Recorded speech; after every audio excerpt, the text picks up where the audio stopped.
This year's EY's Africa Attractiveness Survey, I mean, this is our fifth year we've done this.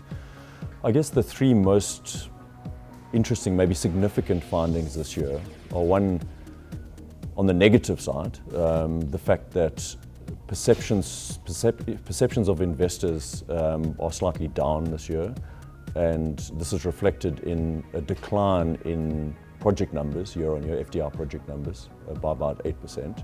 So that's the bad news. The second point, though, the good news, is that the capital value of those investments is up significantly, and to such an extent that Africa last year attracted the second highest by value FDI in the world. So that's the good news. The third point, and this is a longer-term trend, is that when we break down the investor perceptions, people already doing business in Africa that have investments in Africa remain overwhelmingly positive. So it's important to point out that perception gap, that people doing business in Africa who understand the opportunities, understand the real risks of doing business, remain very positive about Africa as an investment destination.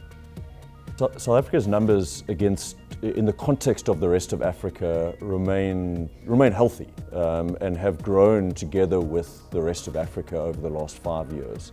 Year on year, so if we just look at the year-on-year numbers, the numbers in South Africa are down, but over 5 years, South Africa as an investment destination has attracted more than twice as many projects as any other country in Africa. So part of what we do is we take the actual data and we try and compare that and contrast it to the perceptions. So from an FDI numbers perspective, South Africa is attracting the most investment on the continent. We wanted to compare that to what investor perceptions were of what is the most attractive destination in Africa.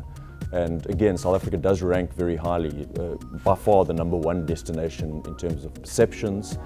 And it's largely because of perceptions around the quality of the economy, if I can call it that, the diverse nature of the economy, and so the diverse nature of the opportunities, the quality of the infrastructure, given that the infrastructure gap is a massive challenge across many parts of Africa, and perceptions that South Africa remains relatively politically stable compared to other parts of Africa.